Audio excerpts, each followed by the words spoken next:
Hey everybody, my name is Kirk Nelson. I run the Pixel Pro photography up here in the Washington, D.C., sort of Northern Virginia region. And I am thrilled to be here to welcome you to this class that I'm calling Photoshop Has Changed and So Should You. So you might be doing things that still work, but maybe it's not the best way to be doing it now because there's new features, there's new technology, there's new techniques that honestly is going to make your life a lot easier. You just have to be willing to explore them a little bit. Color adjustments. That's always been a big deal in Photoshop, right? This is one of my photos that I did with one of the teams. And let's say we wanted to change the color of her jersey. How would we normally do that? I know there's so many ways to do this in Photoshop. Being able to change the colors or something is what Photoshop was built for. There's like a dozen different tools.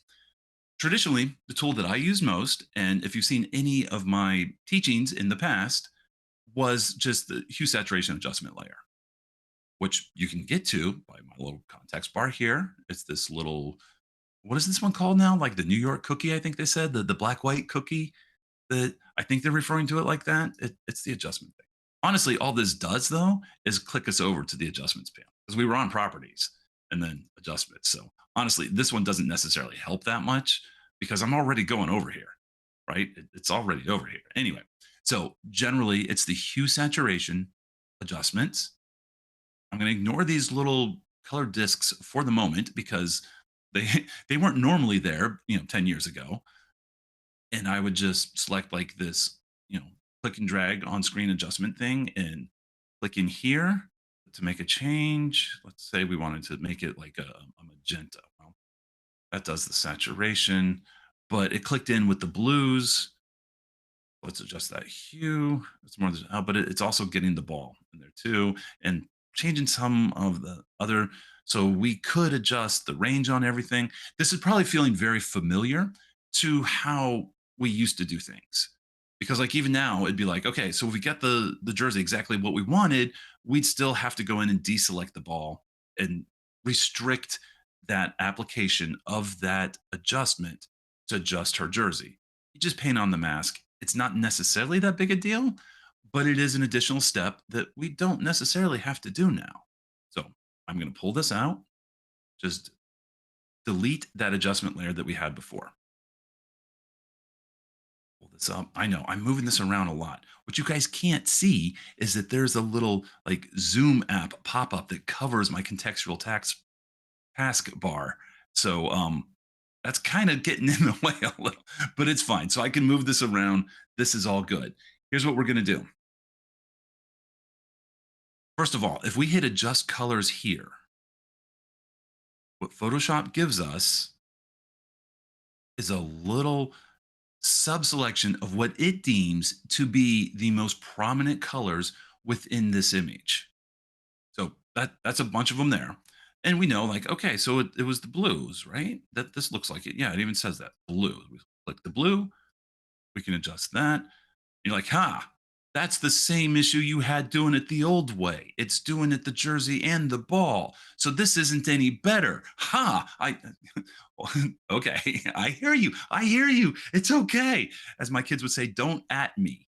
So just hold on here. Instead of just doing it straight up like this, by the way, this has given us a selection of all the different colors within the image.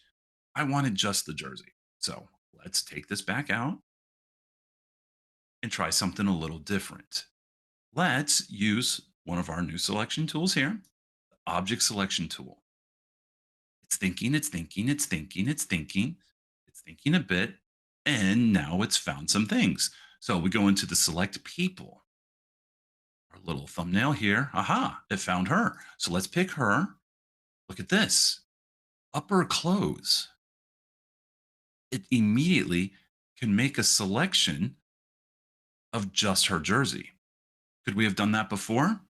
Not in the 3 clicks that just took. That's for sure.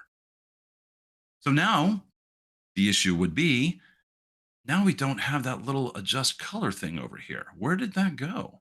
Why don't we have that? Where is it? Honestly, guys, I expect that in future generations of the program, we're going to be able to put custom features in that contextual taskbar. It's not there yet. Here's a little hack for what I'm going to do here. We've already got this selection. I'm going to go ahead and make that a mask. So it's just there. Okay. Click back on the image. Now look, my adjust colors button is back. And when I click it, it just gives me the colors in the area that's been masked out. So it's just in this. Now, admittedly, it's still going to be applied to the entire image, but we just made a mask telling it where we want it to be. But the mask is just on the wrong layer. It's on our base layer and not on the adjustment. Okay, let's take this mask and just drag it up here. Oh no, it's going to replace it. Yeah, that's literally what we asked it to do. So Photoshop, don't be getting all paranoid with us here. Yeah, replace the mask. We literally asked you to do that. Now though, we can go into this blue and do exactly what we were trying to do before. You can't see it because the overlay. I'm gonna go back to move tool on. So now you'll be able to see it more. There we go. Making adjustments just to that jersey. So this was fun when like the coach of the team was wanting to start to experiment with some different jersey colors and wanted me to do some mock-ups of it.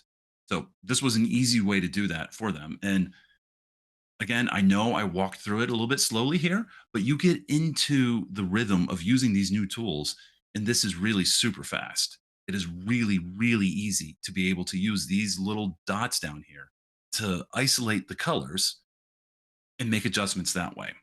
If you're wondering about the dots, you can always refresh the prominent colors and you can find them in the adjustments in the properties panel too.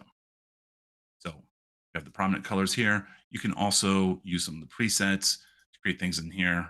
And the master one means all of them. This is a great way to use some of those new features to easily change colors within an image without having to use some of the old hue saturation adjustment and changing those brackets and using that on-screen adjustment tool, which always felt a little bit cumbersome. This is a much easier, more intuitive way to go about doing something like that.